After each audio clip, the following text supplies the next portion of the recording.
Last night, only the floors where the participants were staying were quiet. Even the first floor was bustling in the middle of the night. Were they making arrangements to approach us in advance? Is it still not time? Excuse me. Is there some kind of problem? No, it's nothing. Let's continue. By the way, who is this General John person? Well, he seems to be someone very important. After all, he's a general. I've already told you once, you're not in a position to ask questions. I'm sorry. You said I should be careful with my words, so I thought it would be good to know more. The Dragon Palace originally had 4 generals. Modeled after the 4 directions, north, south, east, west. But with the south general's position vacant, there are now only 3 generals in the Dragon Palace. That servant is Becchio, who holds the east general's position. He lacks even the qualifications to be a general or the competence to hold even a low-ranking position, but he was promoted to this rank thanks to catching the Dragon King's eye. Fortunately, the North and West generals are truly loyal to the Dragon Palace, not just the Dragon King. They've made plans to depose the current king and replace him with someone more suited to the throne. By someone more suited, do you mean the Dragon King's daughter, whose birthday is today? It can't be. The generals ordered us to act swiftly and quietly. Why are you only bringing her in now? Come on, how is that possible?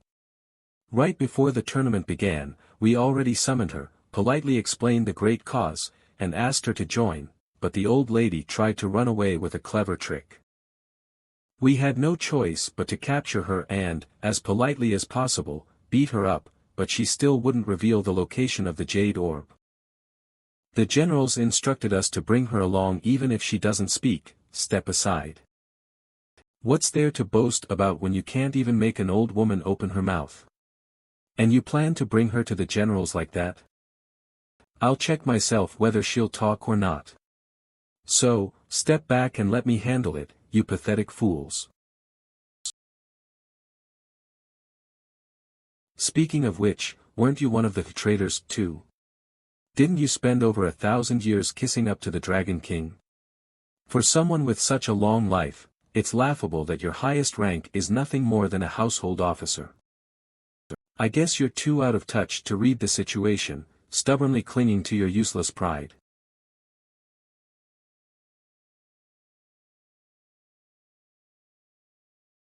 Listen closely. I don't know why the generals are being so merciful to a washed-up old woman like you, but when you're given a rare opportunity, you should be grateful and accept it. The one who gave me this rare opportunity is His Majesty, not those traitors. As a servant and citizen of the Dragon Palace, I cannot support your ungrateful rebellion. If you're trying to persuade me, you might as well take my old life. You too. Take this man to General John on my behalf. I've already put a leash on him, so he won't be able to resist. Now, then, you know our family has roots as a branch of the Dragon King's lineage, right?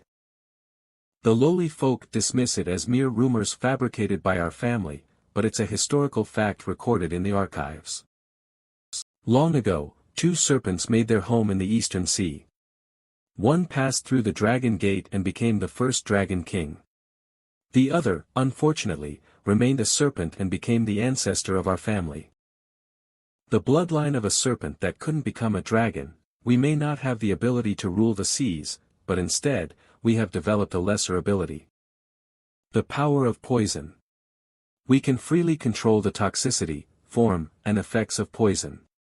Unique skill, 10,000 variations of deadly poison. I can create a poison that ends life painlessly and instantly. Or one that causes so much agony, twists limbs, and drives people mad, without any harm to their life. Once it's injected, no matter how much you regret it, there's no turning back. There's not much time left in your life anyway, stop acting tough. Why don't you get it over with instead of wasting time talking? I'm not saying I actually want you to finish her off, though.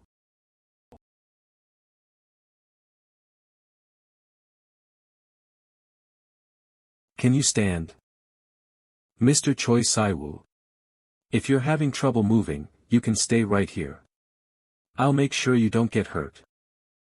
You worthless water bug. Do you want to watch your friend die? What are you thinking? He might as well die. Come to think of it, we weren't that close anyway. I was going to hold back until I couldn't, but it seems my patience isn't as strong as I thought. Fine, whatever your plan is, it works out for me. As I said, I was starting to get bored with how predictable this was going. You could be the first land dweller to test my poison skills, that'd be perfect.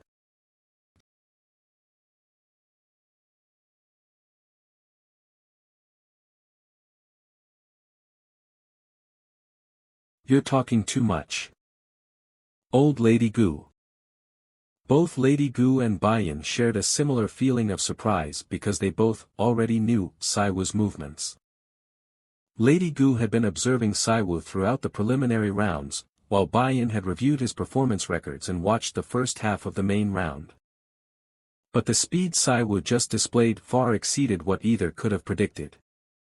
It was only natural that he had been holding back some of his power, however, it wasn't just physical ability. Magic must have been involved to enhance his body. Using that, he knocked down those two in an instant and reached behind me. But, even though I didn't see the magic being cast, there wasn't even a trace of energy flow. What on earth? It doesn't matter. As long as I know something like that exists, it's not the speed I can't react to. 10,000 variations of deadly poison. Stroke.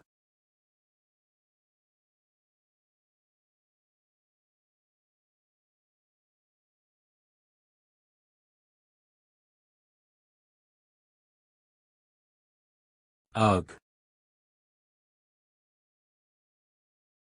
Gaia.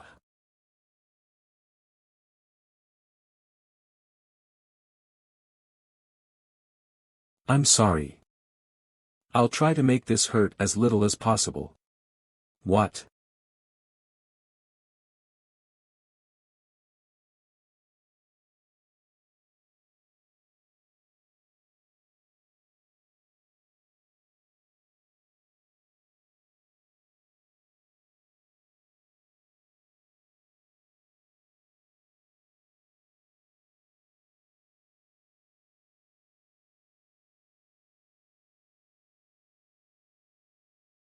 I swung with as much force as I could muster, but my bat melted away instantly, making defense meaningless. A leg or arm might be fine, but if that hit my head or torso directly, it wouldn't just be a matter of regeneration. This is on a completely different level from anyone else I've faced who also used poison. They didn't come after Yushin and me without reason.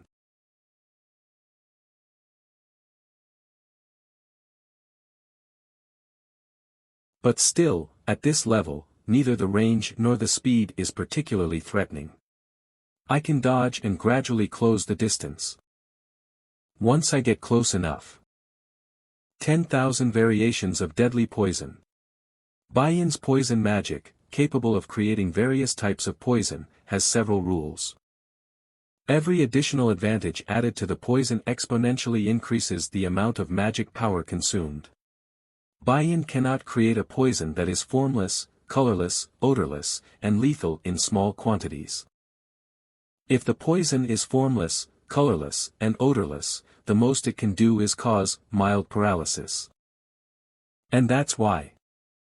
It must be used in combination with other poisons. He has fallen into my trap. Against an opponent with a certain level of skill, hitting them with whip poison by chance isn't easy. At best, it might hinder their movements and slow them down. That's why I used the whip poison as a distraction early on and generated the poison mist. While the poison's toxicity is minimal, its concealment and diffusion capabilities are excellent. While you were focused on dodging and closing the distance, you must have absorbed the poison mist through your skin.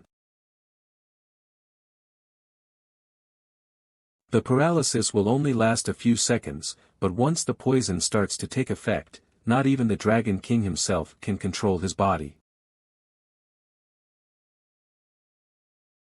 This is the end. Siwa's talent is undeniably real. However, if you look at the history of the goblin race, there have been many geniuses just like him.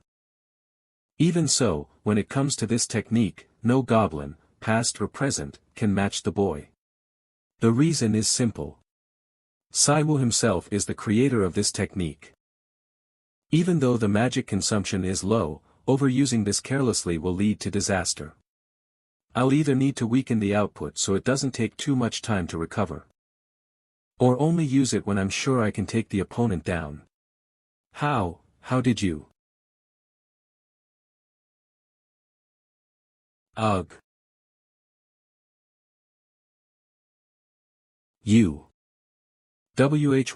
Well, it's only natural that it wouldn't work. Because the power to pull it out is here.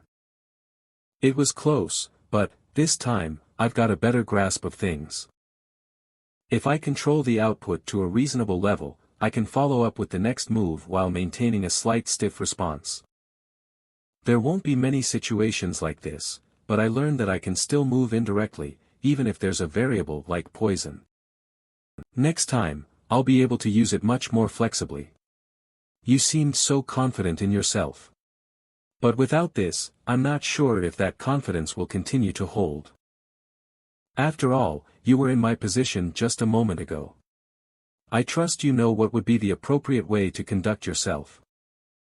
There are many things I'd like to ask, but, for now, I'll keep it simple with just 2 questions.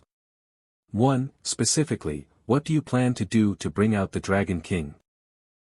Right now, how can I get out of here and return to the surface? If I get satisfactory answers, I'll return this to you, and I'll just lock you up somewhere quiet. Of course, I'll make sure you're broken enough that you can't do anything for a while. Alright, I understand. To inherit the Dragon King's position. Kararkarark.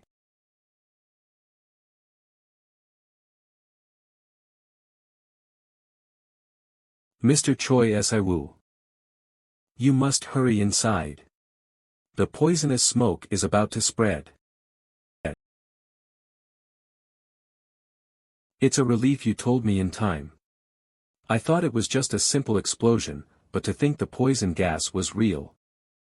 I thought he had given up and surrendered peacefully, but I must have judged wrong. That's not it. His death and explosion couldn't have been his own choice. If the person that consumed it became a traitor, the poison immediately activates within their body, harming those around them. Those underlings who took part in this rebellion, including her, probably didn't even know they were poisoned. So that's what was going on. The energy I felt from the explosion was identical, so I didn't think it was an outsider's interference. It's not strange that you felt that way. That poison's creator is likely her father. The question you asked her earlier, I think I can give you an incomplete answer. For now, it's clear that something has happened to the Dragon King. As clear evidence, I can't use the internal communication system at all right now. Mr. Choi Siwu, during the preliminaries, you saw me transport both of you and occasionally place my hand on my temple to listen to news from other places, right? Both the communication and teleportation techniques are not mine, but abilities borrowed from the Dragon King's power. Not just me, but all the officials of the Dragon Palace communicate freely and move around the palace in such a manner. The fact that the rebels managed to nullify that is proof that they succeeded in neutralizing the Dragon King's power. I see, so when he placed his hand on his temple then, he was checking if the communication network inside the palace was functioning normally. It was still working then, so the Dragon King was fine. But to incapacitate someone so strong, what in the world did they do? But still, the rebels have likely not laid a hand on the Dragon King yet. The throne of the Dragon Palace and the powers of the Dragon King are passed down through the royal jade, an artifact that has been inherited since the first Dragon King. The rightful successor to the royal jade is none other than Princess Miri, the current Dragon King's daughter. If they were to assassinate the Dragon King, the jade would recognize the princess as the next Dragon King and transfer the power to her. If anything were to happen to both of them, the jade would be set to lock itself from that point on. It's like a will, of sorts. Until that is altered, they can't harm the Dragon King. It's already a great offense to show such disgraceful scenes of the palace to a guest who came to grace our banquet. But still, as this shameful old woman, I beg of you. Of course, Mr. Choi Si-woo and Mr. Kim Yu-shin should escape this dangerous palace and return to the surface as soon as possible. But before that, could I ask you to find General Baekgyo, who should be somewhere within the palace? It appears to be a thoroughly planned rebellion, but if it's him, I'm sure he's avoiding capture to act on the Dragon King's behalf. Even if the general is safe, the chances of him being able to stop this rebellion are slim to none, but... Still. I'm sorry, but I'm in quite a rush here. I don't know how long I'll be tied up, so I can't afford to waste time here. I see. If you at least allow only Yushin to leave with the necessary item, I will do my best to help with matters on this side. I see, you came here to retrieve a precious item to seal an enemy, after all. To be precise, it's more complicated than that, but regardless, Yushin needs to return with the sealing material by the end of today. We need a strong weapon, capable of sealing a malicious spirit that's troubling a far stronger entity than myself. Is there something like that, within our immediate reach, that we can take out right now? A long time ago, we received a treasured sword as tribute from the land. As a mere palace official, I can't presume to measure its worth, but the Dragon King was fond of it and would often enjoy sword dancing with it. If you go to His Majesty's bedchamber, you should be able to find it without much difficulty. Alright, let's go immediately. If we can find General Baekgyo along the way, that would be great. I'm worried about Salmi, Goyu, Yoshihiro, and Yuzuru, but for now, the priority is Seolwa's condition. I can't confirm everyone's safety in this vast palace. All we can do is hope for the best. Splitting up from Yushin seems to have been the right choice, but knowing his personality, there's no way he's staying still, definitely not. Please, just stay safe without causing any trouble. And I hope you haven't gone too far. Oh, by the way, this might be random, but I've been wondering about your character, no, I mean, about your outfit. I can tell the ones in yellow are just grunts. I ran into a bunch of them on the way here, and they weren't much of a threat. So what about the three of you in red, what rank are you exactly? You know, like, the 10 new masters of the Dragon Palace or at least part of the Red Dragon Corps or something. There must be some hierarchy or reason for the uniforms, right? You're someone who's about to die, huh? Ah, right.